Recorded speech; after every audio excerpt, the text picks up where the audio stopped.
Salam damai sejahtera saudara-saudariku terkasih dalam Kristus Yesus. Saya sering mendengar bisikan hati untuk ajakan berdoa.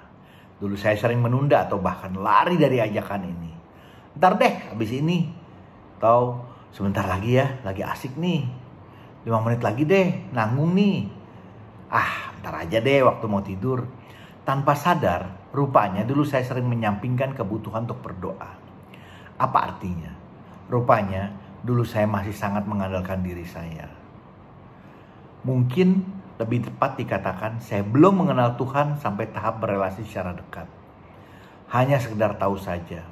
Beruntung saya menyadari semuanya itu adalah hanya kasih karunia-Nya. Bukan saya yang mampu, tapi Tuhan telah memampukan saya atau berikan saya kemampuan.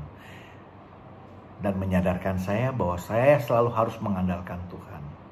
Saat dalam masalah, saat situasi membingungkan, bahkan putus asa, biasanya orang baru mencari Tuhan untuk mulai berdoa. Apakah kita perlu mengalami itu semua baru mulai mau berdoa? Rasanya lebih indah kalau kita berdoa agar dijauhkan dari masalah atau dimampukan saat menjalaninya, daripada kita berdoa saat kita benar-benar sedang dalam masalah.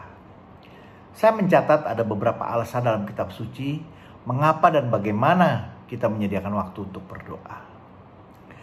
Matius 26 dan Lukas 22, berdoalah supaya jangan jatuh dalam pencobaan. Lukas 21, berdoalah selalu agar beroleh kekuatan dan tidak menyerah.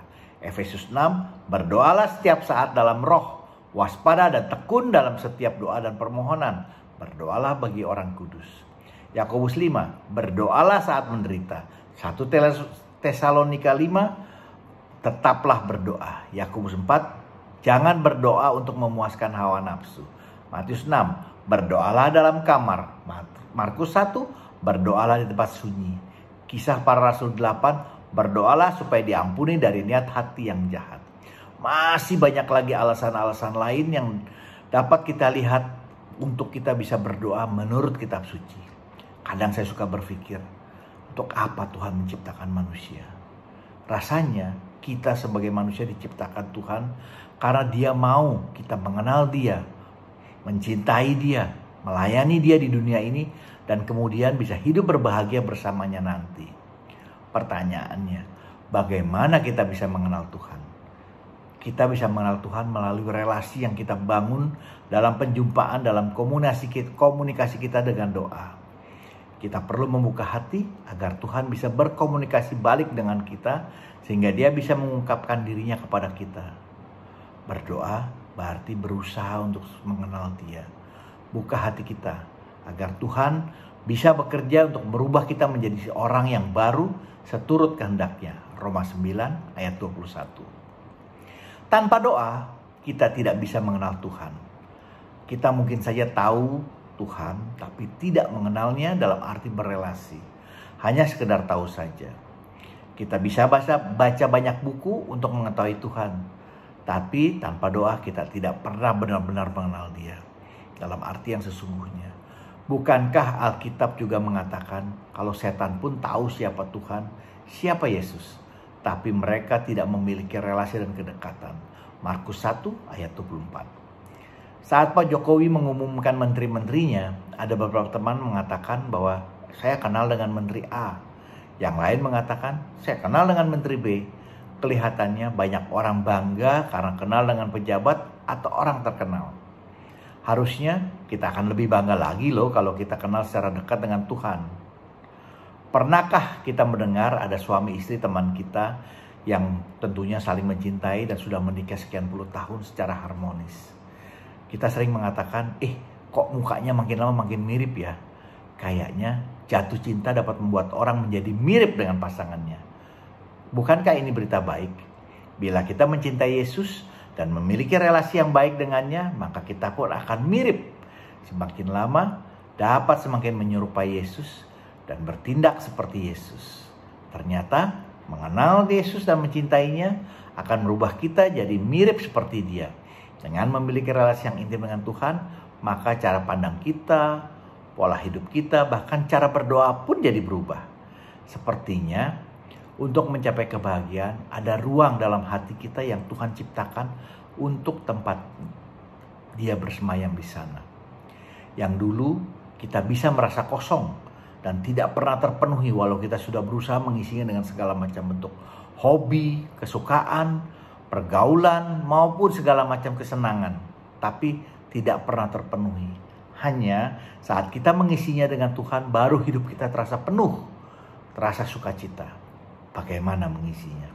Bangun relasi dengan Tuhan dengan berdoa, baca kitab suci, melayani, bersaksi, dan berkomunitas.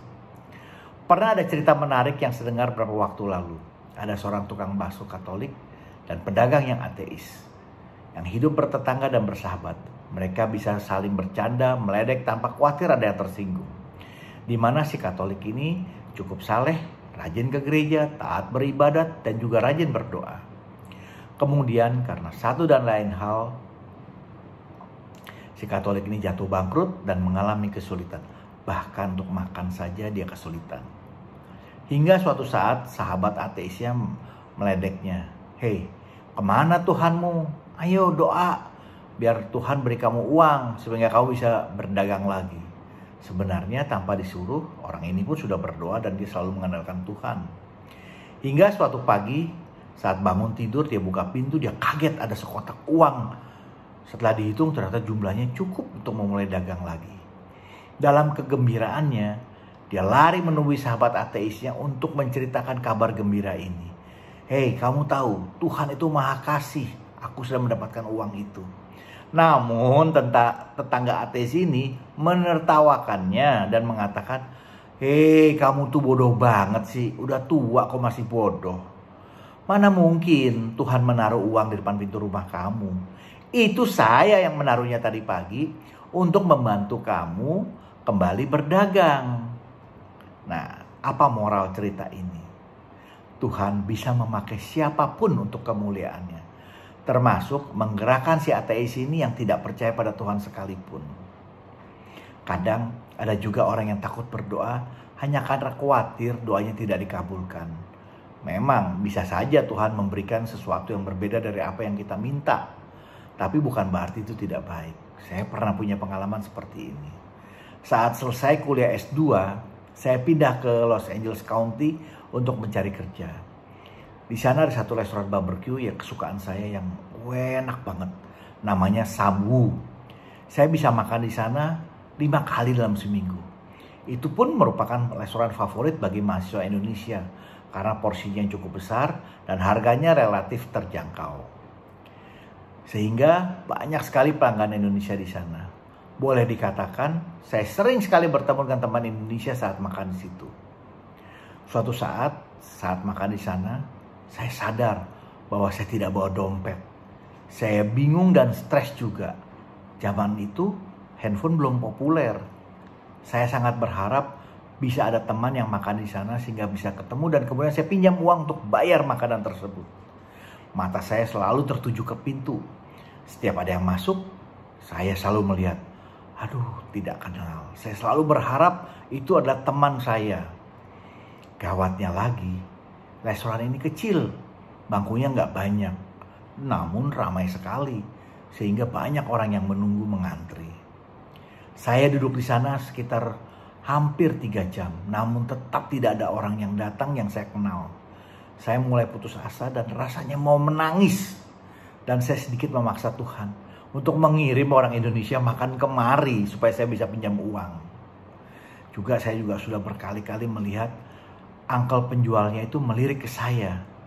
Di hati saya pasti berpikir, waduh, ini si uncle sudah marah karena saya sudah duduk selama sekali di situ. Biasanya paling 15 menit sekali sudah ganti pelanggan. Ini sudah 2-3 jam masih nggak pergi-pergi juga saya ini.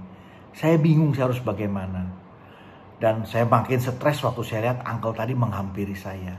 Ternyata dia berkata, "Hey, young man, I know kamu ketinggalan dompet. Jangan khawatir, saya percaya padamu. Kamu kan sering makan di sini. Pulang aja. Besok waktu makan kesini lagi, kamu baru boleh bayar." Wah, kata-kata itu sungguh menyejukkan. Rupanya Tuhan menjawab doa saya dengan caranya sendiri, bukan cara yang saya mau. Ini bahkan lebih baik, sehingga saya tidak perlu berutang budi pada orang lain dan tidak usah repot mengembalikan ke rumahnya. Nah, Demikian renungan dan sharing kita. Semoga dapat saling meneguhkan. Bila ada masukan, mohon tuliskan komentar Anda. Jangan lupa di subscribe dan like. Juga share agar kita semua dapat saling memberkati. Amin. Tuhan Yesus memberkati.